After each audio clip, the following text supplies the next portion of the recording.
45 grados. Esto, a veces, si la roca ya está muy deformada o quizás ha sufrido muchos procesos de intemperismo, es decir, se está convirtiendo en sedimento lo que es la roca, quizás no las veamos. Pero las tres primeras son las más comunes que se tienen. Inicialmente la primera es más común en rocas ígneas y las dos segundas son en rocas sedimentarias. ¿Ya? Entonces eso sería. Ahora hay métodos para definir cómo se han originado estas diaclasas, dónde vinieron estos esfuerzos que han provocado estas diaclasas. Para eso ya se hacen otros diagramas, se miden cada diaclasa, se hacen estereogramas y todo ello. Pero a manera de información para ustedes, hay que entender que hay varios sistemas donde se puede ver el diaclasamiento.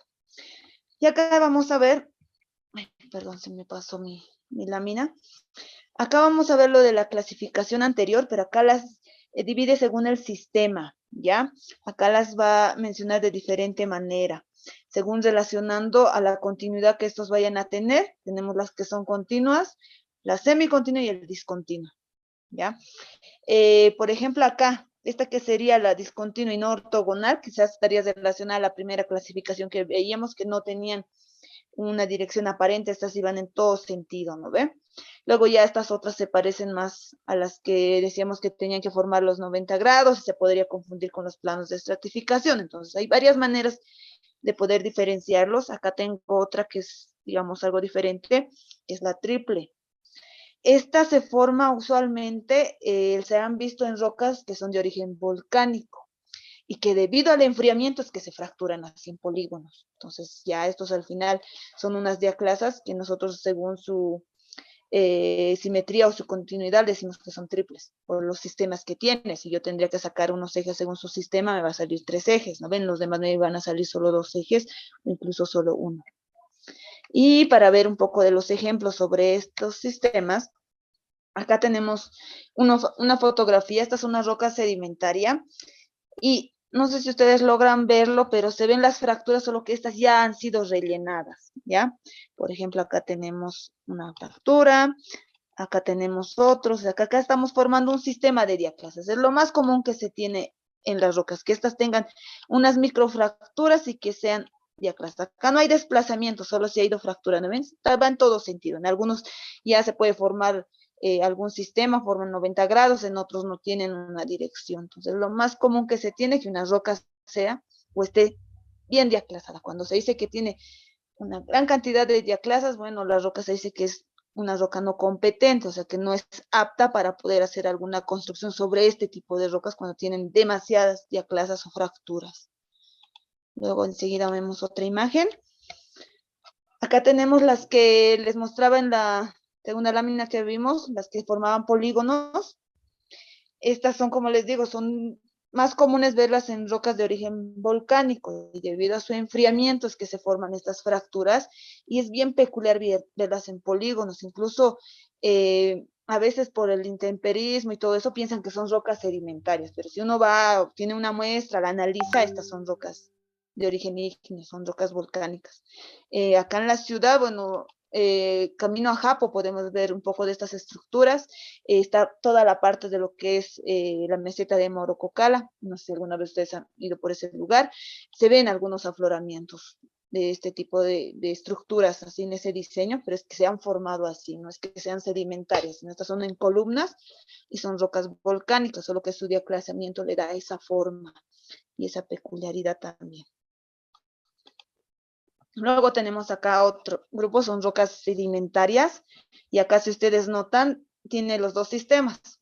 Se está yendo paralelo a lo que es el plano de estratificación y perpendicular a ello. Entonces, muchas veces cuando se ve un afloramiento así, todo fracturado, algunos piensan que acá tenemos el plano de estratificación es este, digamos. No, entonces acá hay que analizarlo mejor para ver cuál va a ser el plano de estratificación. Por ejemplo, esto de acá es mi plano de estratificación. Yo en esa dirección tendría que medir la dirección de mis estratos, no en esta como se ve acá. ¿Ya? Hay que tener cuidado cuando se ve este tipo de estructuras, así cuando son, como les digo, son diaclasadas. Vamos a continuar con la siguiente imagen. Acá, ya estos son mucho más pequeñas las diaclasas, pero acá lo que está sucediendo en las rocas es que debido a estas diaclasas se está triturando un poco más la roca, quizás nosotros decimos son procesos de intemperismo, donde se produce ya lo que es la meteorización, parte de la erosión, y luego en un futuro estos fragmentos de rocas que tenemos van a llegar a los suelos, van a formar sedimentos y tendrían que seguir lo que es el ciclo de las rocas, o quizás solo se quedarían en suelos, dependiendo a dónde vayan a llegar a depositarse. Entonces, acá igual se puede ver lo que son las diaclasas, es lo más común que se tiene, como les digo, cuando una roca está expuesta, va a sufrir los procesos. Y acá les muestro una imagen donde, aparte que se ven lo que son las diaclasas, se ve acá unas estructuras que son bien peculiares en rocas sedimentarias. Y eso también nos va a dar un poco de referencia de las condiciones o en el medio que se han formado estas rocas. Por ejemplo, acá, no sé si ustedes los notan, van como las olas acá. Nosotros decimos estas son ondulitas. Ya esto está en una roca, no es que está superficial. Entonces esto ya me da un poco de información en el ambiente en el que se ha formado, y conjuntamente estas ondulitas tenemos un sistema de diaclasamiento. Por eso ha dejado descubierto acá la gran cantidad de capas rocosas que tenemos. Y acá vemos un poco de lo que es la importancia de los pliegues y las fallas en geotecnia. Debido a todos los cambios que se dan en la superficie de la Tierra, las fallas no pueden ser detectadas. Es decir, como habíamos mencionado, como siempre hay procesos que se están dando, y lo más común que tenemos, en especial en esta región, es que está cubierto de suelo. Entonces, debajo de ese subsuelo tienen que estar estructuras. Entonces, parte de ello es lo de las fallas, que muchas veces de estas no las podemos ver. Quizás necesitemos unos estudios más específicos para poder detectarlas. Entonces, de ahí su importancia que se tiene. Y no solo ello, sino que a veces estas fallas pueden estar activas. Y si yo llego a hacer una construcción cerca de una falla activa, de hecho que voy a tener problemas a futuro, ¿no? Y lo mismo sucede con los pliegues, en especial los que son de tipo sinclinal. ¿Por qué? Porque los pliegues, cuando son sinclinales, nosotros habíamos dicho que su estructura normal que se forma es en forma de 1, ¿ven? Y donde decimos que la capa que está en el núcleo es la más reciente, y la que vamos a tener en los flancos es mucho más antigua. Y debido a esa forma que tiene, lo que sucede es lo siguiente, que muchas veces cuando llueve y todo ello, yo tengo por debajo de la superficie, tengo un sinclinal, lo que va a suceder es que el agua que ingrese se va a rellenar acá por los planos de estratificación de lo que es mi pliegue, y se va a acumular acá el agua. Es lo más común que se tiene. Entonces, muchas veces los sinclinales causan problemas, en especial cuando ya se está haciendo perforación, quizás en un macizo rocoso donde se quiera hacer un túnel o alguna otra estructura de mayor escala. Entonces causan problemas lo que son los sinclinales, por la forma que estos tienen.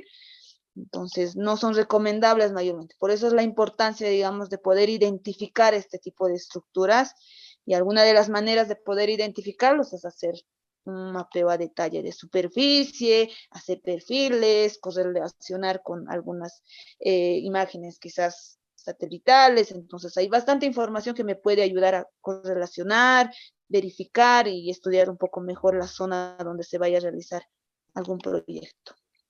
Y acá tenemos una imagen satelital. Y yo recuerdo que les había mencionado varias veces que cuando tenemos superficies así, o que se vea en la imagen como cuerpos alargados como este, muchas veces relacionados a rocas sedimentarias. Y acá es lo mismo, acá lo que tenemos son rocas sedimentarias. Solo que tenemos una estructura bien específica, y acá sí se la puede ver. Si ustedes notan acá, quizás es más la interpretación. Yo sé que ustedes no llevan la fotointerpretación, pero ahí bueno, en geología nos ayuda a identificar estas estructuras en base a imágenes. Entonces, a continuación les voy a mostrar el resultado de esta interpretación. Yo tengo acá unas formas peculiares. Nosotros decimos que son la simbología de los estratos conspicuos, porque me está mostrando una forma de B y me está mostrando la inclinación. Con eso yo puedo deducir lo que tengo acá es un pliegue del tipo sinclinal. En todo caso, el núcleo estaría en este punto, ¿no ve? Ahora, acá le marqué, yo les había mencionado que cuando marcamos la simbología, si no estoy seguro de que el eje sea en esa dirección, yo pongo línea segmentada, ¿no ve?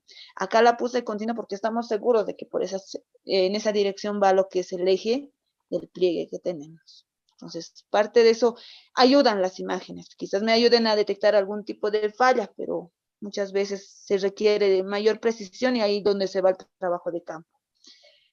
Y como vamos a ver estructuras, y parte de los que son las estructuras va a ser medir las direcciones e inclinaciones de estos, me va a ayudar a identificar las estructuras, en qué dirección están y qué tipo de estructuras son, ya que podemos medir dirección e inclinación en estratos, en especial en rocas sedimentarias, podemos medirlas en lo que es quizás en alguna falla o en un plano de falla, es decir, donde yo pueda medir la dirección y la inclinación, eso también me va a dar bastante información.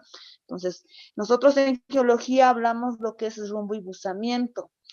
Yo sé que este término de rumbo ustedes lo han escuchado porque llevan en topografía, llevan azimut, llevan rumbo. La diferencia entre ambos es prácticamente la nomenclatura, ¿no? El azimut se dice que varía desde 0 a 360, mientras que el rumbo varía de 0 a 90, solo que se le da una dirección más específica, esto relacionando a los ejes que son norte, sur, este, oeste, ¿no? Entonces, eso yo sé que ustedes lo saben porque llevan topografía. Quizás lo nuevo acá sea lo de buzamiento, que buzamiento directamente está ligado a lo que es inclinación, ¿ya? Y esto lo vamos a medir en lo que es en un plano vertical. Entonces, para eso acá ambos están ligados directamente. Y esto nos va a ayudar a hacer lo que son los mapas geológicos. Con eso puedo incluso, con esta información de rumbo y buceamiento, cuando yo tenga ya un mapa geológico diseñado, yo puedo hacer los perfiles. Puedo interpretar estos perfiles también. Entonces, acá vamos a ver esto. Inicialmente, habíamos visto cuando hablábamos de los pliegues y les mostré esta imagen también. Acá lo que tenemos es el símbolo de rumbo y buzamiento, ¿ya? Este es el símbolo de rumbo y buzamiento. El de rumbo es esta línea que está en acá, que casi va paralela a lo que es el contacto que tengo acá entre las litologías. Y el buzamiento es esta línea que va perpendicular a lo que es mi dirección o rumbo. Y como esto se ha medido en un plano vertical, nosotros vamos a anotarlo solo el ángulo que tiene, porque esto me va a ayudar para que yo vaya a hacer mi perfil, es decir, que estos 30 grados tendrían que estar acá representados, acá tendría que estar los 30 grados, en una imagen que sea en un corte vertical, ¿eh? Entonces, si yo ya sé interpretar, sé dibujar esto del rumbo y buzamiento, me va a ser mucho más fácil el poder interpretar las estructuras. Si yo solo tengo este mapa, yo tengo acá que resulta que mis direcciones son paralelas, solo que las inclinaciones son opuestas y yo ya estoy asumiendo que tengo un anticlinal, o viceversa, que mis direcciones son paralelas, pero mis inclinaciones están yendo en el mismo sentido, o sea, se van a encontrar en un punto, me está dando la información de que yo tengo acá un sinclinal y el perfil me muestra eso, ¿no? Por eso es importante eso de la simbología y también el de poder identificar si estos van paralelos o van opuestos. Algunas veces quizás encontremos algunas discontinuidades. Si yo tuviera una falla, bueno, prácticamente acá todo tendría que variar, ¿no ve? Tanto rumbo, dirección, ya que eso también me va a dar esa información de la existencia de una falla. Entonces, a eso va la importancia de medir estos dos parámetros, que es el rumbo y impulsamiento. Entonces, acá aclarando quizás un poco lo que ya se dijo, nosotros a rumbo conocemos como la dirección, y esto se lo va a medir a partir del norte magnético. ¿Y nosotros cómo lo medimos? Lo vamos a medir, como les decía, en superficies que estén inclinadas. Lo más común es medir sobre estratos y es en rocas sedimentarias. Entonces, ¿cómo se mide esta dirección? Yo tengo que usar una brújula. Lo más común es usar la brújula tipo Branton, que son más económicas, ¿no? Porque la Branton original es mucho más cara. Y según la estructura que tiene esta brújula, yo sé que ustedes ya la conocen, tiene dos niveles, ¿no? El nivel circular y el nivel tubular. El nivel circular me va a ayudar a mí a poder nivelarlo y yo directamente hago referencia que si yo lo nivelo tengo un plano horizontal imaginario, ¿no ve? Entonces, al nivelar la brújula sobre la superficie del estrato o de la superficie inclinada, yo voy a poder medir el ángulo, ¿no ve? Es decir, la dirección que va a tener mi estrato. Y como les digo, esto puedo medir en azimut o puedo medir en rumbo, dependiendo del tipo de brújula que vayamos a tener.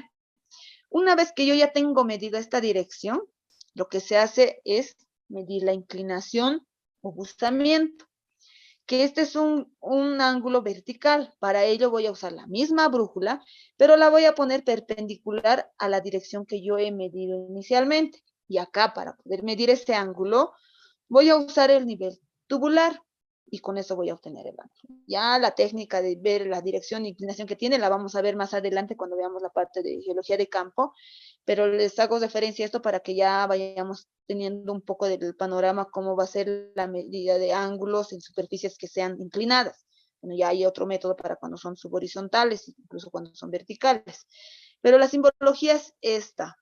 Yo voy a usar este símbolo cuando yo voy a tener definida la dirección, ya que es esta línea que es mucho más grande, que en lo más común, esta línea en un mapa geológico lo puede medir entre 1 centímetro y perpendicular a ello yo estoy mostrando la dirección de mi embusamiento y le pongo el valor en el ángulo. Entonces, esto sirve de dos maneras. Si yo tengo ya el gráfico, puedo sacar la información de este gráfico o cuando yo tenga ya la nomenclatura escrita numérica, yo puedo utilizar el gráfico. Esto es inversamente, ¿ya? Vamos a continuar acá. Vamos a ver un poco de los símbolos. Nosotros vimos pliegues, fallas y diaclasas. ¿Ve? Bueno, para las diaclasas su simbología no es tan variada como las que pueden tener los pliegues y también las fallas. Entonces nos vamos a basar en los símbolos más comunes que se tienen, ¿ya? Entonces, inicialmente acá, lo que tenemos es lo siguiente. Lo que tenemos acá, los símbolos de los pliegues. Ahora, ¿por qué son pliegues estos? Habíamos hablado inicialmente, cuando yo tengo un pliegue voy a tener los flancos. Y estas flechas que tengan, que quizás se están separando en punto, se unen, me están mostrando la inclinación de estos flancos. Entonces, en base a eso, yo puedo identificar qué tipo de pliegue es. El primer símbolo que tenemos es de un pliegue anticlinal. Y como les dije, la línea continua que atraviesa acá es la que me va a mostrar la dirección del eje del pliegue. Que si yo no estoy seguro de que sea un pliegue, o el eje vaya en esa dirección, puedo usar la línea segmentada. Entonces, incluso acá me está mostrando un poco del gráfico cómo se obtiene este eje y cómo va a ir la simbología según el tipo de pliegue. Este sería un pliegue de tipo anticlinal. Y si fuese inverso, vamos a tener lo que es el sinclinal. En algunos mapas geológicos, de igual manera, vamos a observar algunos símbolos como estos, donde me da o me indica que ha sucedido acá que tengo un anticlinal, pero decimos que es un anticlinal invertido. ¿Eso qué quiere decir? Que sus dos flancos tienen la misma dirección de embusamiento. Quizás pueden variar, pero tienen la misma dirección de desinclinación en ambos flancos. Y acá tenemos el gráfico. Y lo mismo puede suceder si yo puedo tener lo que es un sinclinal, que en este caso también sea invertido. Eso me indica que la dirección de sus flancos tiene la misma dirección. O sea que si yo tendría que clasificarlo por el eje del pliegue, estos serían unos pliegues asimétricos, ¿no ve? Porque no hay simetría acá. Luego tenemos lo que es acá, la simbología para lo que son las fallas. Nosotros vimos lo que son las fallas verticales, fallas horizontales. Entre las fallas verticales vimos la de falla normal y la falla inversa. Entonces acá tenemos la simbología para ambos casos.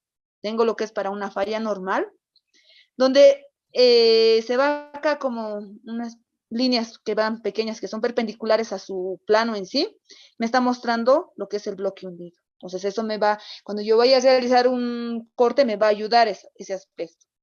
Lo mismo tengo acá de lo que es una falla inversa, pero acá ya tengo como unos picos, ¿no? Unos triángulos que sobresalen a partir de lo que es el plano de falla.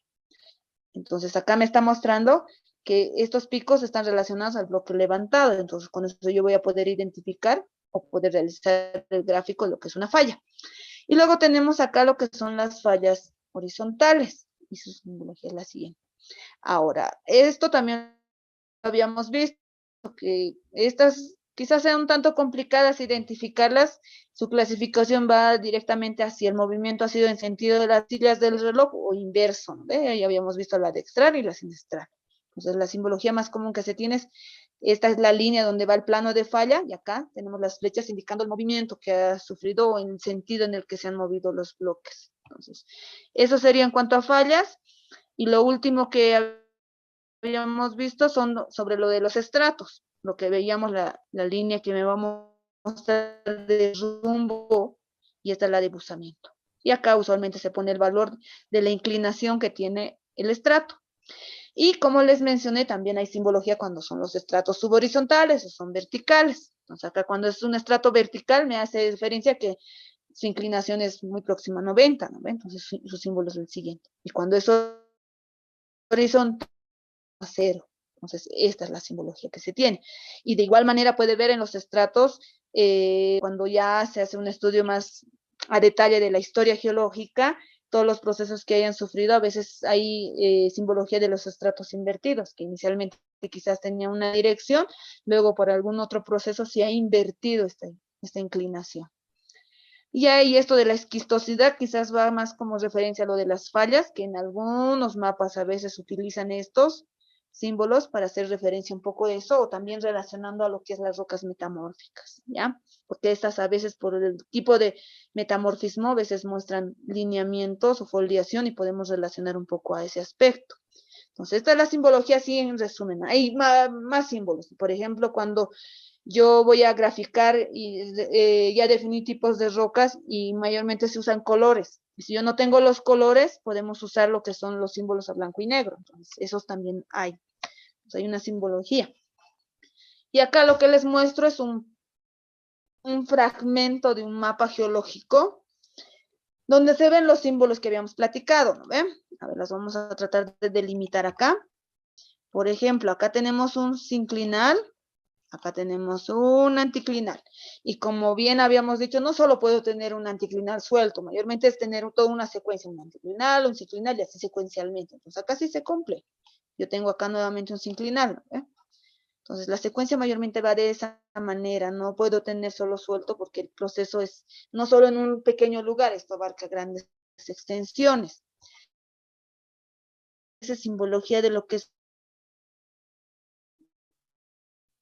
estas de acá, por ejemplo. Toda esta parte me está mostrando que es una falla inversa. Ya, y ahora recuerdan que me mostraba este pico que tengo acá, ese triángulo que se ve. ¿Qué me mostraba? ¿El bloque hundido o el bloque levantado? Si yo digo que esta es una falla inversa.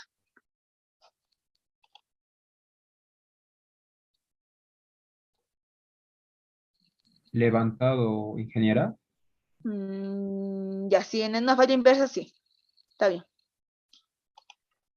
Ya, entonces ahora, les voy a mostrar enseguida una imagen que es satelital de este mismo sector y van a ver un poco la diferencia. Este mapa lo hicieron por 1992, me parece, y aunque es el tiempo, si así ajustamos al tiempo que nosotros vivimos, es bastante, pero los cambios casi no son tan así notorios.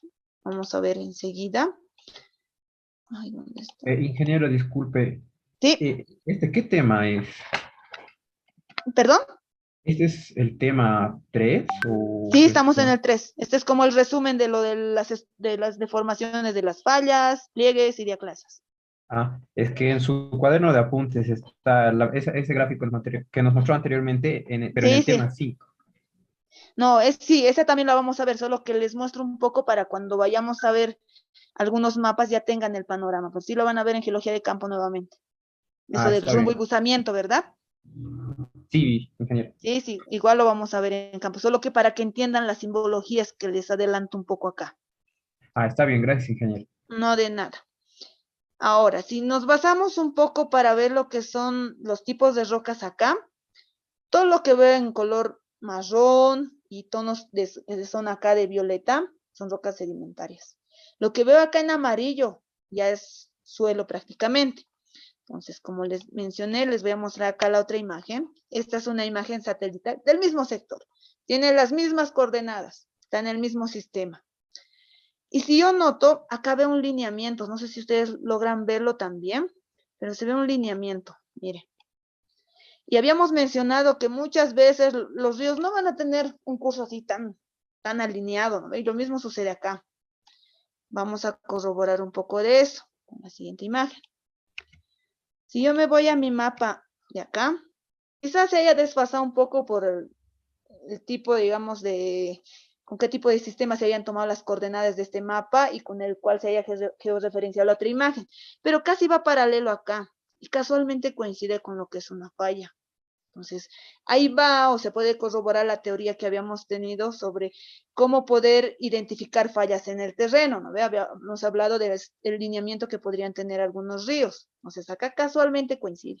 Entonces, eso me va a ayudar. Si yo tengo un mapa geológico, tengo una imagen satelital, muchas veces me ayuda a comprender un poco mejor la zona que se está estudiando, ¿ya?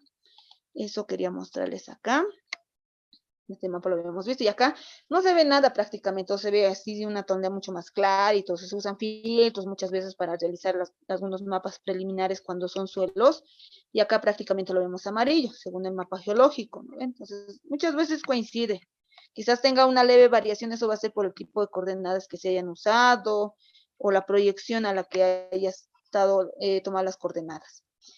Esta parte es como para mostrarles un poco, como habíamos mencionado, que estas estructuras están relacionadas a lo que son las deformaciones de las rocas, y creo que en un aspecto también habíamos mencionado que la mecánica de rocas es la que se encarga en sí del estudio de estas. Y en algún punto también les mencioné sobre la calidad de estas rocas. Entonces, acá entra un poco esto de la mecánica de rocas, no está en el texto, no es parte del contenido, es algo extra acá, ¿ya? Por si acaso. Esto de la mecánica de rocas no es digamos, que se haya puesto de moda recién, o sea, ahí hace bastante tiempo, solo que le han ido tomando mayor importancia en estos últimos tiempos, porque ha habido varios, como podríamos decir, estudios que no han considerado quizás la calidad de las rocas que se tenían sobre las estructuras que se han ido realizando y ahí surgen los problemas, ¿no? Cuando uno tiene problemas, recién es que busca los recursos para poder solucionarlos.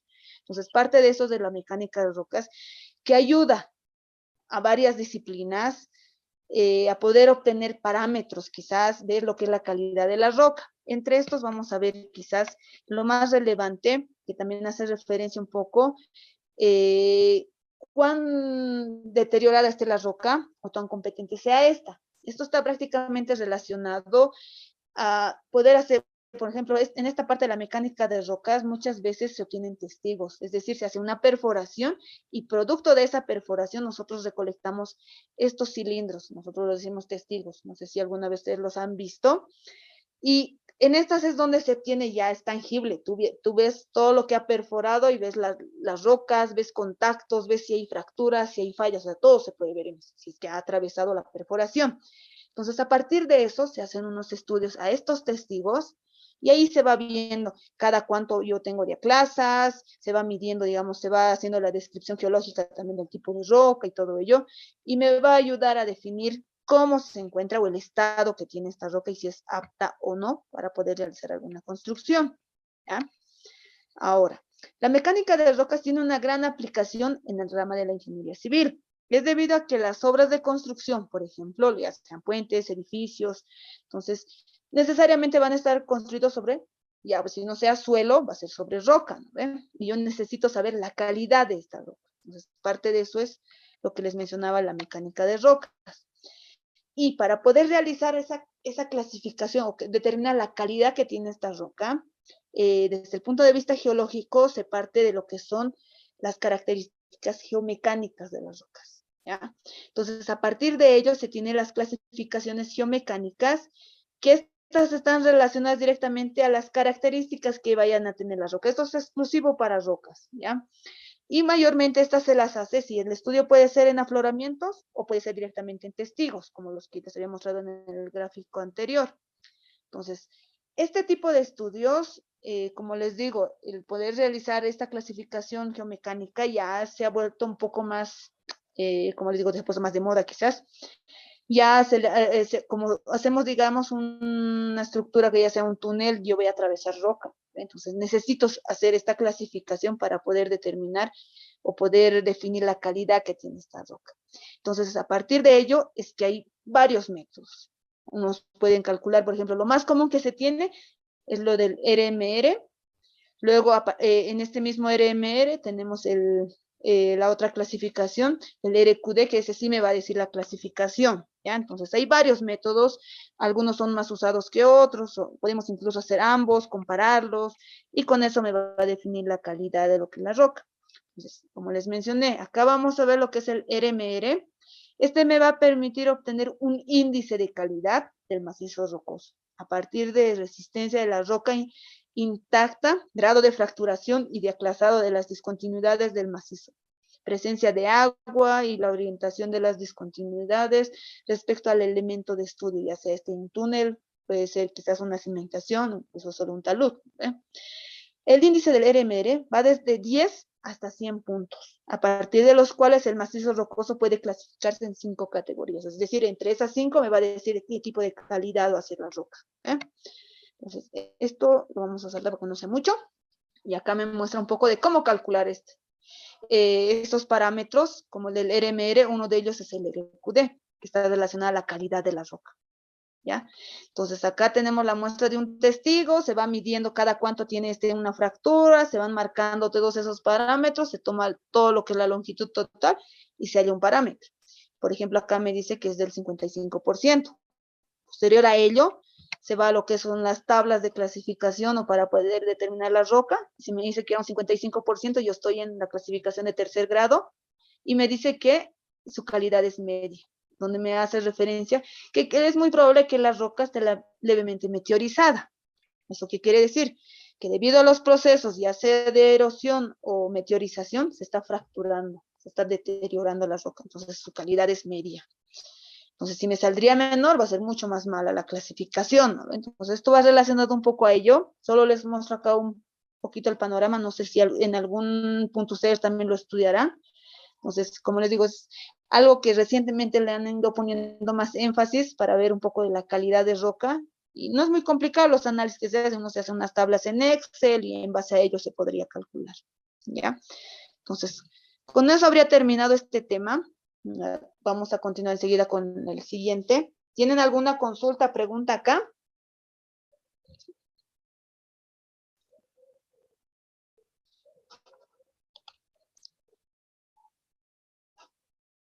Ya, me parece que no. Me quedan 2 minutos. Para que no se me corte a mitad o a que esté haciendo la presentación, voy a cortar la reunión acá. Iniciamos nuevamente y empezamos el nuevo tema. ¿Les parece?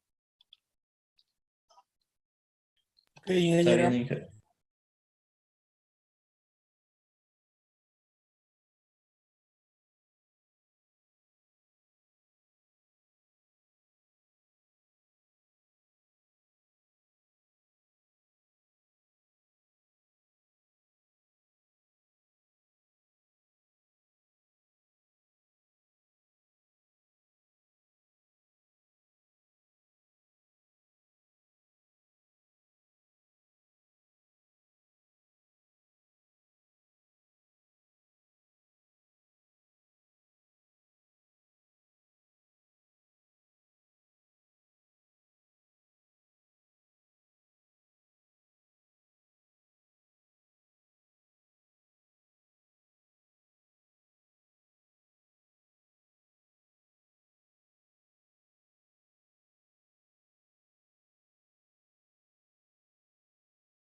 Tema 4, formación de suelos. Vamos a ver la definición de suelo, la clasificación que tienen estos suelos y también vamos a ver la parte de cómo se originan, a partir de qué, ¿ya? Entonces, empezamos con el tema. Lo que vamos a ver inicialmente acá son las generalidades. Suelo en ingeniería civil son los sedimentos no consolidados de partículas sólidas fruto de la alteración de las rocas, o los suelos transportados por agentes como el agua, el hielo o el viento. Son la contribución de la gravedad como fuerza direccional selectiva y que puede tener o no materia orgánica. El suelo es un cuerpo natural heterogéneo. Esa es la definición que se tiene desde el punto de vista de la ingeniería civil. ¿Cierto o no? ¿Para ustedes la clasifican, la definen así, suelo o no? ¿O qué definición utilizan ustedes para definir suelo?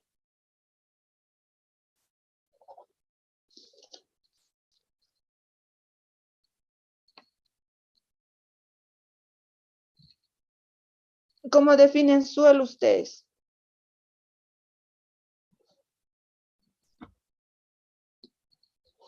Se durmieron. Bueno, esta definición es quizás un poco general. Ya, enseguida les voy a mostrar las otras definiciones y cuál es la que nosotros en geología utilizamos, ¿ya?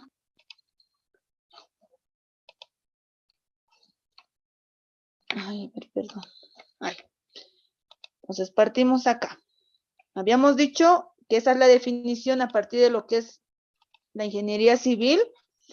Y acá también habíamos visto esta de acá, donde dice, la mecánica de suelos es la aplicación de la mecánica y la hidráulica de los problemas geotécnicos. Ella estudia las propiedades y el comportamiento y la utilización del suelo como material estructural, de tal modo que las deformaciones y resistencias del suelo ofrezcan seguridad, durabilidad y estabilidad en las estructuras. La estructura del suelo puede ser natural, es decir, que se haya formado en el mismo lugar, nosotros decimos in situ, como un talud o un suelo de cimentación, o puede ser artificial, donde necesariamente se hubiera transportado, ya sea como un material de construcción o como un material de relleno.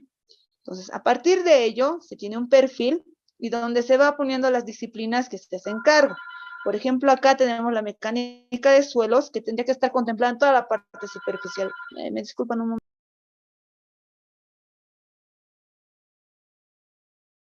La mecánica de rocas, es lo que les había hablado inicialmente, ¿ya? Entonces, cuando uno está estudiando a detalle cómo se divide el suelo y todas las partes que tiene, en un punto desde cómo se origina y todo, y en especial cuando es un suelo in situ, que se forma en el mismo lugar, entonces necesariamente tengo que encontrar en el fondo roca, que es la que ha originado todo este suelo. Y en geología nosotros decimos esta es la roca madre, pero acá según desde el punto de vista de la mecánica de rocas dice que es la roca sana, ¿ya? Y acá pone un intermedio, que es la que va a estudiar quizás el material que es mucho más grueso, pero desde el punto que nosotros vemos, la mecánica de eso es la que se encarga incluso de eso, ¿ve? Solo que quizás por la granulometría que tiene ya vaya a tener otra clasificación. Pero la referencia va a partir de eso, y en sí lo que nosotros vamos a ver lo que son los suelos, ¿ya? Sobre la roca, el suelo puede tener desde 0 a cientos de metros, es decir, a partir de una roca madre que está a profundidad y sobre ella nosotros tenemos suelo, que es lo más común, que cómo se van a formar los suelos. Entonces, esta profundidad va a variar. Esto va a depender de varios agentes para que el espesor de un suelo sea mucho más grande y otro sea menos, ¿ya? En efecto, una de las grandes dificultades en geotecnia radica en la interacción entre la exploración del suelo y el cálculo o el diseño de una obra, porque yo necesariamente necesito hacer un estudio de campo, verificar cómo está este suelo, las características que tiene, hacer su clasificación y todo ello, para luego hacer los cálculos de lo que yo quiero construir, ¿no ve? Hacer el diseño. Entonces, ahí va, digamos, lo que es la interacción directa que se tiene. En ese sentido, la calidad de un análisis dependerá fuertemente del grado de conocimiento del terreno. A lo que hace referencia es que necesariamente yo necesito conocer la zona, es decir, el lugar donde se va a realizar el proyecto que tengamos que hacerlo, porque de lo contrario, si yo no lo conozco, no sé sobre qué me estoy basando, ¿no ve? Y eso es lo más común que sucede. Ya yo les cuento acá un ejemplo real, digamos. La zona donde yo vivo, están construyendo un hospital, me parece, y en el sector hay afloramientos de rocas, ¿ya? Y resulta que la empresa que ganó la licitación para construirlo no hizo nunca la inspección del lugar, o sea, nunca fue a campo a ver en qué lugar era. Y ganó la licitación, ganó el proyecto, y resulta que cuando ellos trajeron toda su maquinaria para supuestamente sacar lo que es el suelo y construir, se encontraron con roca. Y ahí el presupuesto ya no les compensó, porque prácticamente lo tendrían que haber entregado al proyecto, pero hasta ahora no lo entregan, porque están a mitad del proceso, porque tuvieron que incluso meter lo que es maquinaria pesada, se les arruinó no sé cuántos de esos, incluso tuvieron que usar explosivos, y cuando ya uno empieza a hacer movimiento de roca, tiene que hacer la declaración, ¿no? De que estamos moviendo una cantidad de roca. Entonces, de ahí conlleva los problemas. Por eso les digo que es importante conocer dónde estoy realizando, qué tipo de suelos voy a tratar, para luego después hacer todo lo que es el diseño y el cálculo del proyecto que se va a realizar. Entonces, es importante acá lo que es el estudio en campo o estudio del terreno, porque de lo contrario estaríamos haciendo un proyecto a ciegas, ¿no? Entonces, las propiedades del suelo y su distribución en el terreno dependen de la forma importante de sus orígenes geológicos. Es decir, que si yo entiendo cómo se forman los suelos y llego a definir cómo se ha formado el suelo en el que yo pienso hacer la construcción, entonces eso me va a ayudar a entender mucho mejor a lo que me estoy enfrentando. ¿Ve? Entonces, en eso va a ayudar bastante lo que es la geología. Entonces, las rocas, bueno, acá hacemos un poco de referencia a lo que es la parte del suelo. En algunos textos ustedes van a ver, suelo es un conjunto de regolitos. ¿Y qué es regolito? Dicen. Prácticamente algunos lo hacen referencia que son fragmentos de roca, pero ya de un tamaño mucho menor. O sea, son pequeños detritos. Entonces, a eso lo llaman regolito y algunos lo llaman regolito también al suelo. Entonces, hay que tener un poco en cuenta esos términos para no tener problemas, ¿ya? En todo caso, el regolito va a ser la capa de roca o de fragmentos minerales reducidos por meteorización. Algunos llamarían suelo a este material, pero el suelo es más que una acumulación de restos meteorizados. El suelo es una combinación de material mineral, orgánica, agua y aire. Entonces, esa es la definición que usa la geología. Para la geología, el suelo no solo es material que se ha sido acumulado, se haya formado en el lugar. Acá tiene una combinación de varias cosas. Puede ser solo estos fragmentos que prácticamente son minerales, ¿no ve? Puede tener materia orgánica o no, puede tener agua o no, y también aire. ¿Cómo está representado esto? Enseguida lo vamos a ver, ¿ya? Entonces, acá viene el concepto general que se utiliza para definir lo que es suelo. El suelo es una combinación de materia mineral y orgánica, agua y aire. Aunque las proporciones de los principales componentes que hay en el suelo varían, siendo estas presentes los mismos 4 componentes, es decir, que yo tendría que tener estos 4, pero no necesariamente tienen que estar ambos, depende del ambiente y en dónde se han formado, quizás solo tenga 3, ¿ve? Que es lo más común que se tiene. Entonces, haciendo referencia un poco a ello, nosotros decimos que todos estos fragmentos que son de mayores dimensiones, y acá lo denomina como sólido, hacemos referencia a que son los fragmentos de roca que están siendo parte del suelo. Y estos fragmentos de roca son minerales. ¿Ve? Si partimos desde qué es una roca, estos son minerales. Y entre los espacios que vayamos a tener, entre cada partícula sólida acá, podemos tener lo que es, nosotros llamamos la porosidad, ¿ve? Que puede ser, si estos poros no están rellenados, o sea que están prácticamente vacíos, va a ser aire. Y si estos tienen agua, no se pueden cerrados, ¿ve? Entonces acá viene un poco de ese concepto y que me ayuda un poco a entender de lo que es un suelo. ¿Ve? Ahora, como les digo, no siempre los 4 componentes como la materia orgánica también pueden estar, todo depende de en dónde se hayan formado y todo ello. Pero lo importante es comprender este aspecto, que en parte de los suelos necesariamente yo voy a tener minerales, que estos suelos son fragmentos de rocas y las rocas se forman a partir de minerales. ¿Ve? Entonces, con ello nosotros tenemos un perfil del suelo. Este perfil es desde el punto de vista geológico, ¿ya? Acá está dividido en horizontes. Cada horizonte tiene sus características, pero no siempre vamos a tener todos estos horizontes en un suelo. Como les digo, va a depender mucho de las condiciones a las que se ha formado. Pero prácticamente los primeros 2 horizontes y la roca madre sí siempre están presentes. Ahora, la roca madre es la roca que a partir de ella se han ido originando estos suelos. Decía que también podría haber acumulación de otro lugar donde ha ayudado a rellenar un poco mejor esto, ¿ya? Entonces, muchas veces el horizonte C tiene los fragmentos de lo que es o las características de la roca madre, porque está próximo a ello. Luego ya los otros horizontes van variando. Por ejemplo, dependiendo del punto de vista y el estudio que se vaya a hacer un suelo, por ejemplo, desde el punto de vista de la geoquímica, es importante el estudio del horizonte B, porque en este horizonte B es donde se acumulan todos los materiales arcillosos y también es como donde se llega a acumular toda la parte de lo que son los elementos químicos que se hayan transportado. Entonces, cuando uno hace un estudio de un impacto ambiental, por ejemplo, muchas veces recurre a este horizonte, porque es donde se acumula. Y esto también, la profundidad a la que se encuentre, prácticamente depende de dónde se ha formado este suelo. Por ejemplo, acá por el altiplano está entre los 30 y 40 centímetros aproximadamente. Y ya luego tenemos lo que es el horizonte A, que este está muy próximo a la superficie y muchas veces este tiene materia orgánica, ¿ya? Entonces, esa es la referencia de cómo es un suelo. Ahora, quizás tengamos un suelo que su horizonte A no tenga materia orgánica, eso, como les digo, depende mucho de dónde se esté formando y todo ello. pero esta es la clasificación o el perfil de un suelo desde el punto de vista geológico. Ya desde el punto de vista que ustedes vayan a utilizarlo, va a variar quizás un poco, pero dependiendo muchas veces a lo que se quiera estudiar, ¿no? A lo que se quiera obtener de este suelo.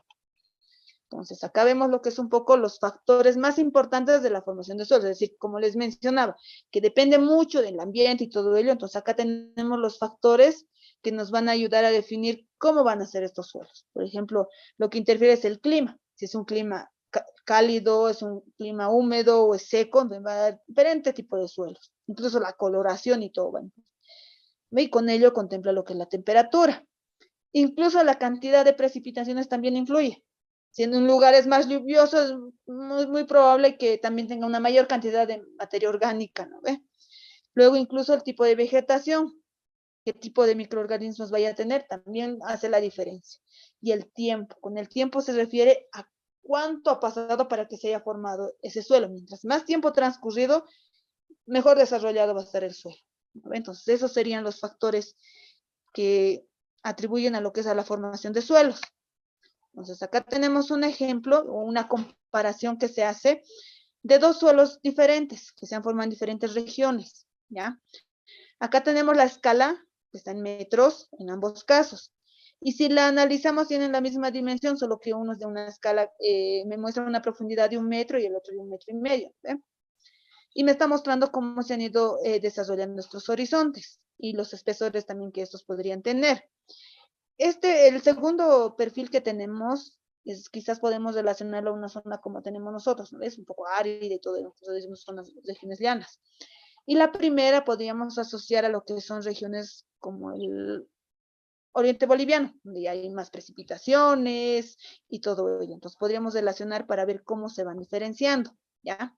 Entonces, si hacemos un punto de vista similar y comparamos estas dos regiones, prácticamente las vegetaciones en ambos va a ser diferente para partir, ¿no ve? O sea, el tipo de vegetación que se tenga va a variar. Luego, acá, como es un ambiente diferente, hay más precipitaciones y todo un ambiente, como habíamos mencionado, el occidente, yo voy a tener mayor acumulación de dióxido de aluminio. Y si estoy hablando de un ambiente como el que tenemos nosotros acá, voy a tener la acumulación de otro elemento, voy a tener la acumulación de carbonato de calcio, que es lo más común que se tiene, ¿ve? Y este es el que causa problemas muchas veces en los suelos que tenemos, porque se forma en una capa blanquecina y como es carbonato, tal y como menciona, entonces entra en contacto con el agua y se disuelve. Y esto también puede ocasionar a que se vayan a formar cavernas y todo ello. Entonces, este es un problema que se tiene. Luego acá el horizonte C, bueno, va a ser el mismo en ambos casos, porque estamos partiendo de lo que es una roca madre y a partir de ella se tiene el horizonte C, que tiene los mismos rasgos que la roca madre. Pero en cuanto a espesor, en una zona como la que tenemos nosotros acá, un ambiente, va a tardar mucho más en formarse o desarrollar los horizontes. Y los horizontes son mucho más, en cuanto a espesor, son mucho menores. Y a diferencia del otro tipo de suelos, acá vamos a tener unos horizontes mejor marcados. ¿No ve? Como les mencionaba, si yo quiero llegar al horizonte B, entre unos 30 y 40 centímetros yo ya llego al horizonte. Mientras que en un ambiente más cálido tendría que atravesar ya como unos 70 centímetros para poder llegar al horizonte. Entonces ahí eso me hace la diferencia y el tipo de suelo que yo vaya a tener, ¿eh? Entonces acá vemos un poco de que ya hablamos de suelos y a partir de ello vamos a ver lo que son las formas que van a tener en superficie y a qué se debe que los tengamos así, ¿ya? Entonces, la geomorfología es la ciencia que estudia las formas de la corteza terrestre. Con este nombre se suele designar la ciencia que estudia el origen y la evolución de la Tierra. Entonces, esto está relacionado más a lo superficial. Con geomorfología muestra la forma superficial que vaya a tener. Y como les menciono siempre, lo que se tiene en superficie, aparte de afloramientos rocosos, son suelos. Entonces, desde ese punto vamos a ver cómo se van a ir formando estos. Entonces, acá tenemos las formas del terreno. Estas son las formas que adquiere la corteza terrestre, ya sean los montes, los valles, son consecuencia de modificaciones que se están produciendo continuamente. La estructura de la tierra en una región es producto de las fuerzas internas y el vulcanismo, es decir, que yo vaya a tener unos afloramientos rocosos, no necesariamente tuvo que haber un proceso, y si yo tengo una cantidad de suelo acumulada en un sector, también tuvo que haber un proceso, ¿no? Entonces, esos procesos es los que los vamos a ver, y cómo estos afectan a la formación de suelos, porque estamos ligándolo directamente a ese aspecto, ¿ya? Entonces, las estructuras creadas por las fuerzas internas son modificadas por la acción de agentes externos. Es decir, si hay una fuerza interna que ha provocado que las rocas las veamos en afloramientos o en las montañas, en las serranías en todo caso, hay una explicación para que yo tenga en un sector acumulado suelos. Ahí ya interfieren lo que son las fuerzas externas, los procesos externos que se dan. Y ahí entran lo que son los procesos de meteorización y erosión, que los vamos a ver enseguida. Y a esos procesos lo que vienen son los agentes. Los agentes son el agua, el viento, puede ser incluso el hielo, que me van a ayudar a entender un poco estos procesos, ¿ya? Entonces, a partir de ello, partimos de los que son los procesos que actúan sobre la superficie terrestre. Entonces, acá tenemos los procesos geológicos que son internos inicialmente, y luego tenemos los externos, que uno con otro prácticamente tendría que estar ligado. Si ya ha habido un proceso interno, luego la consecuencia va a ser un proceso externo. Entonces, las grandes cordilleras actuales se han originado por procesos internos, aún activos o relativamente recientes. Cuando estos dejen de actuar en una zona, serán los procesos geológicos los que adquieren mayor protagonismo a largo plazo y determinen imponiendo su lógica erosiva. ¿Eso qué quiere decir? Que si un proceso interno ha producido que acá yo tenga una serie de montañas quizás, entonces ahí entra directamente los procesos externos, ya sea, como les digo, meteorización, que vaya a ser directamente relacionado quizás a lluvia, granizo, puede haber viento, que va a provocar que esta roca se fragmente. Y proceso de ello vamos a tener la erosión, que es el que prácticamente conlleva transporte. Y estos materiales se tienen que acumular en un sector. Se pueden acumular en una cuenca de sedimentación para formar rocas, o se pueden acumular como material reciclado o material acumulado no solo en un sector, y va a dar origen a lo que son los suelos. Entonces ahí conlleva estos procesos, como les digo, hay procesos internos, los mismos que han formado las rocas primarias, estos también hay procesos internos que pueden deformar también lo que son algunas rocas, y ya luego entran los procesos externos y también van transformándolas, ¿no ve? Entonces partimos de ello, partimos inicialmente de lo que es la meteorización. Cuando la roca es fragmentada mecánicamente, es decir, está desintegrada o alterada químicamente, la que la va a descomponer, o ambas cosas a la vez, nosotros decimos que estamos hablando de meteorización. Y partiendo de ello, tenemos lo que es la meteorización física y la meteorización química, ¿ya? La meteorización física se lleva a cabo por fuerzas físicas que rompen la roca en trozos cada vez más pequeños sin modificar su composición mineral. Eso hace la meteorización física. Y la meteorización química implica una transformación química de la roca en uno o más compuestos nuevos. Entonces ahí tenemos las dos meteorizaciones. Ahora, ¿cómo identificarlos? Bueno, hay también maneras para hacerlo, ¿ya? Por ejemplo, acá tenemos algunas imágenes. En la última que tenemos en la parte inferior, acá lo que hubo es meteorización física y el agente fue el viento. Acá, de hecho, que hubo afloramientos de roca y debido a la acción del viento, la fue deteriorando, se fragmentando, y ya luego entra lo que es la erosión y quizás lo haya acumulado en otro sector, pero acá o sea, solo la ha fragmentado en partículas más pequeñas. Lo mismo sucede cuando se tiene un río.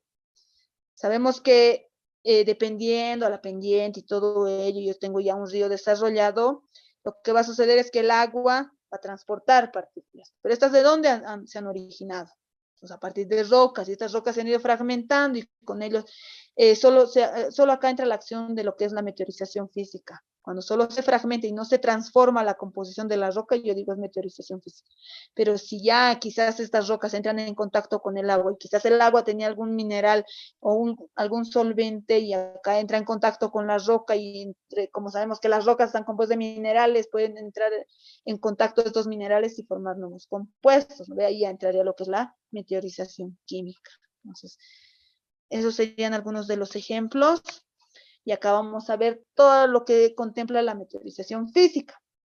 Cuando una roca experimenta meteorización física, se rompe en fragmentos cada vez más pequeños que conservan cada una de las características del material original. El resultado final son muchos fragmentos pequeños procedentes de uno grande. Eso es lo más común que se tiene, este tipo de meteorización física, ¿ya? En la naturaleza hay 4 procesos físicos importantes que inducen la fragmentación de la roca. Uno puede ser la fragmentación por helada, otro puede ser la expansión provocada por la descomposición, expansión térmica o actividad biológica. Pues ahí tenemos los 4 ejemplos de meteorización física. Pues partimos del primero, que la fragmentación por el hielo, o que en algunos textos lo van a encontrar como gelifracción. Ciclos repetidos de congelación y deshielo representan un proceso importante de meteorización mecánica. El agua líquida tiene la propiedad única de expandirse, alrededor de 9% cuando se congela, porque en la estructura cristalina regular del hielo, las moléculas de agua están más separadas de lo que están en agua líquida. Entonces, el ejemplo peculiar de este es que si yo tengo rocas y estas inicialmente se han fracturado y cuando hay época de lluvia o en el sector, el agua se va a empezar a rellenar las fracturas. Y si es, la zona tiene bajas temperaturas, el agua que tiene se va a congelar. Y si se congela, va a abrirlo de mayor tamaño esta fractura, hasta llegar a fragmentar en 2 lo que es la roca, y así secuencialmente. Entonces, esta es una de las meteorizaciones más comunes que se tiene dependiendo a la zona, pero es una de que está relacionada quizás al ambiente en el que nosotros tenemos, que es la fragmentación por gelifracción. ¿Ya? Entonces, es lo más común y tal vez ustedes también lo han experimentado eso del agua. Si ustedes congelan en un recipiente de vidrio agua, de hecho que el envase se va a romper, ¿no? Porque se va a expandir. Por eso es común que lo pongan en botes de plástico, donde no tengamos resultados catastróficos, ¿no? Entonces, acá tenemos la siguiente, que es la meteorización física por descomposición. Cuando grandes masas de roca, en especial ígnea, en particular el granito, que es el ejemplo más peculiar que se tiene, quedan expuestas a la erosión, empiezan a soltarse losas concéntricas. Esto es producto de la meteorización física. ¿Eso qué quiere decir? Que se está descomponiendo y una manera es como que se estuviera deshojándose. Es producto de la meteorización que está sufriendo la roca. Entonces, esto es común en las rocas de tipo granito, ¿ya? Luego tenemos la expansión térmica. El ciclo diario de temperatura puede meteorizar las rocas, en particular en los desiertos cálidos, donde las variaciones diurnas pueden superar los 30 grados centígrados. El calentamiento de una roca produce expansión y el enfriamiento causa contracción. La dilatación y reducción repetida de minerales con índices de expansión diferentes deben ejercer lógicamente cierta tensión sobre la capa externa de la roca. Lo que va a producir es ir fragmentándola. El resultado de estos cambios en temperatura van a empezar a fragmentar las rocas. Entonces, este tipo de meteorización física, en algunos casos están ligados a lo que son cuerpos ígneos, cuerpos intrusivos, como nosotros lo llamamos. O también, como el ejemplo menciona acá, puede ser las temperaturas normales que tenemos, y estos van a superar los 30 grados centígrados, de hecho que van a provocar algunos cambios, ¿no ven? Las rocas, ya que estos componen minerales y muchas veces si aumento la temperatura, puedo poner inestable a un mineral. ¿Eh? Luego tenemos lo que es la actividad biológica como una meteorización física. Entonces, la actividad de organismos, entre ellos las plantas, los animales, excavadores y los seres humanos también, llevan a cabo lo que es la meteorización biológica. Las raíces vegetales crecen entre las fracturas en busca de nutrientes y agua. Y conforme crecen, van a empezar a fragmentar lo que son las rocas. Y acá tenemos en el ejemplo cómo las raíces han ido fragmentando las rocas y es algo común también que se tiene, ¿ves? Este tipo de meteorización. Entonces la fragmenta y ya está meteorizando la roca. Esto de meteorización se da en el lugar, por si acaso. Ya en el mismo lugar de donde está la roca se empieza a fragmentar. Entonces, como decíamos acá en lo de la actividad biológica, también los seres humanos están incluidos, ¿no ve? Si digamos, tengo una serranía y yo necesito extraer roca de ahí, ¿qué voy a hacer? Voy a meter explosivo y voy a ir fragmentando, estoy provocando una meteorización ahí. Entonces, igual somos parte de estos procesos, aunque indirectamente estamos formando parte del proceso. No solo la naturaleza es la que hace estos cambios, modifica y todo ello, sino que también hoy en día el ser humano está incluido. De ahí empieza lo que es la geomorfología antropogénica también, que se ha puesto de moda últimamente. Entonces, luego tenemos acá lo que es la meteorización química.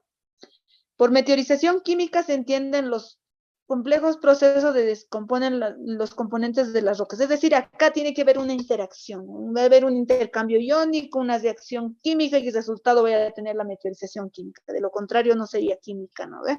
Entonces, acá tiene que ver esa transformación, que una roca se puede descomponer en diferentes sustancias, dependiendo de su composición y lo que le haya sucedido. Entre estos, lo que nosotros tenemos prácticamente es que las rocas se vayan a alterar. Con alterarse se refiere a que quizás ha entrado un mineral o un elemento químico en contacto con el agua y produce reacción y tenemos como resultado otro elemento químico. Entonces, producto de ello, lo que se tiene en la meteorización química es la disolución, oxidación y la hidrólisis. O sea que acá tenemos 3 tipos de meteorización química. Y el agente principal acá, o el que va a formar parte en todos estos, es el agua, por si acaso. Entonces, empezamos con lo que es la disolución. Quizás el tipo de descomposición más fácil que se puede imaginar es el proceso de disolución, porque es el más común que se tiene. Pues acá tenemos de ejemplo la fórmula química.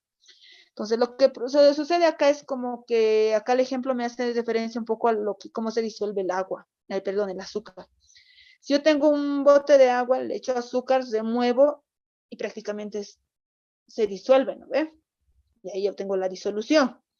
Entonces, algunos minerales también tienen ese comportamiento, no todos, pero el ejemplo más común que tenemos es el del carbonato de calcio, como mineral es una calcita. Muchas veces, en contacto con lo que es el agua, llega a disolverse. Es decir, que va a estar, cuando el medio se vaya a saturar, puede que vaya a precipitar, pero lo más común que se tiene es que haya una disolución ahí, contacto con el agua. Como les digo, el ejemplo que tenemos acá es el del carbonato de calcio, es la calcita, que es el que se va a descomponer y prácticamente nosotros esta la hemos visto quizás como parte de las rocas. Si es una roca sedimentaria, decimos es una caliza, y si es una roca metamórfica, es un mármol, ¿no ve? Y está relacionado un poco a este proceso, que acá entra en contacto con el ácido carbónico y yo voy a tener en 2 componentes, el ion de calcio y el ion bicarbonato. Y si a esto le conjugamos agua, voy a formar nuevamente el carbonato de calcio. ¿No? Es una cadena lo que se tiene. Y esto llega a disolverlo. Entra en contacto el agua con lo que es la calcita y el ácido carbónico y acá lo que va a proceder se va a disolver prácticamente. Y esto lo que ocasiona son cavernas. No sé si ustedes viajaron o fueron alguna vez a donde es Toro Toro, ahí tienen unas cavernas, ¿no? Y producto de estas disoluciones que también se han formado. Entonces, el lugar tiene rocas que tienen alto contenido en carbonato de calcio. Entonces, como las precipitaciones ahí también son moderadas y todo ello, entonces ha dado origen a esto. O sea, no se va a formar de la noche a la mañana, lleva todo un proceso, pero hay la explicación de cómo se podrían formar estas cavernas, que es producto de la disolución. Luego tenemos lo que es la oxidación. Todos hemos visto objetos de hierro y de acero que se oxidan, ¿ven? Oxidan oxidado, cuando quedan expuestos al agua. Lo mismo puede ocurrir con los minerales ricos en hierro. El proceso de oxidación se produce cuando el oxígeno se combina con el hierro para tomar el óxido férrico como el siguiente. Acá me muestro el ejemplo. Tengo el hierro más oxígeno y va a formar el óxido férrico, que tengo la hematita. Pero el hierro no va a estar acá suelto así como un mineral, un elemento. Puede estar en un mineral, este mineral puede estar formando parte de las rocas. Entonces, acá me está mostrando como ejemplo directamente hierro, pero esto está como mineral, ¿ya? Y un mineral secundario producto de este tipo de meteorización es la hematita. Esta hematita, ¿cómo la reconocemos? En superficie parece así, a simple vista uno la toca y parece una arcilla. Y dependiendo, en algunas quizás esté más compacta, pero la coloración es bien peculiar. Tiene una tonalidad rojiza que va incluso a un tono naranja intenso más o menos. Entonces, cuando uno ve en algunos suelos esta tonalidad, dice, no, acá ha habido un proceso de oxidación. O sea que tal vez de otro sector ha sido transportado este hierro y llega en contacto con lo que es en el suelo y se acumula y deja una capa ahí de esa tonalidad. Entonces dice que tiene alto contenido en hierro. Ahora, dependiendo al tipo de hierro que tengamos, por ejemplo, acá es el hierro 3, que va a formar la hematita. También tenemos nosotros, según la valencia que tiene, tenemos el hierro 2, ¿no ve? Entonces tendría que formar acá el óxido ferroso. Entonces, en ese caso, yo no voy a tener hematita, yo voy a tener otro mineral, que la coloración también va a ser diferente. Entonces, eso también implica mucho en el ambiente en el que se esté dando. Si es lo más común que se tiene de este ejemplo de lo que es la meteorización química, cuando se llega a oxidar algunas rocas que tengan alto contenido en este elemento que es el hierro, es decir, que tengan minerales de hierro. Ya, luego tenemos acá lo que es la hidrólisis.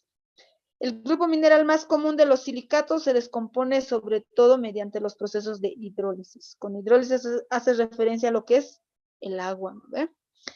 Que consiste básicamente en la reacción de cualquier sustancia con el agua. La meteorización del feldespato potásico, componente del granito, es el siguiente. Acá el ejemplo me habla prácticamente de cómo se va a formar un mineral de arcilla.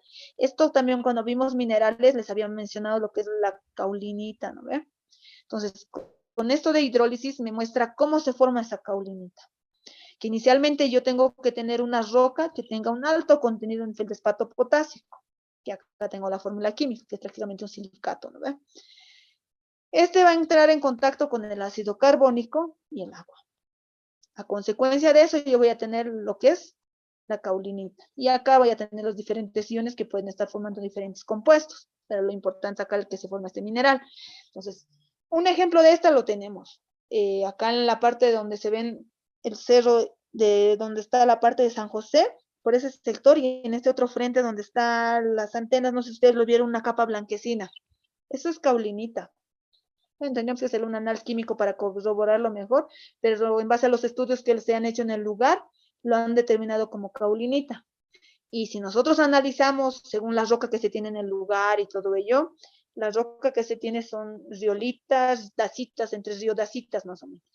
Y desde el punto de vista cómo se forman estas rocas, esas tienen un alto contenido en feldespatos potásicos. Entonces, esa es la que ha originado, ha dado este mineral y producto de lo que es la meteorización química, donde se haya formado el ácido carbónico y el agua en reacción, han formado la caulinita que tenemos. ¿Eh?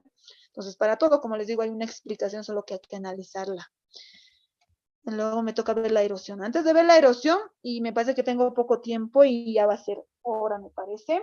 Así que preguntas que tenga antes que se nos acabe el tiempo.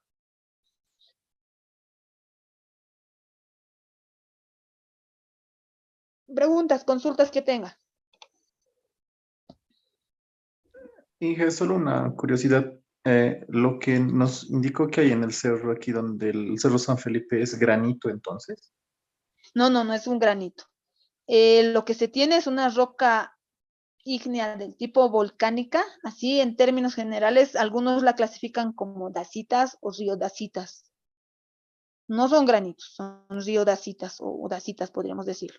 Pero en composición estas rocas tienen alto contenido en feldespatos potásicos. Y a partir de esos feldespatos potásicos es que se forma la caulinita. Le decía porque anteriormente le había escuchado también que nos dijo que el granito está compuesto por cierta parte de Sí, feldespato. feldespatos potásicos.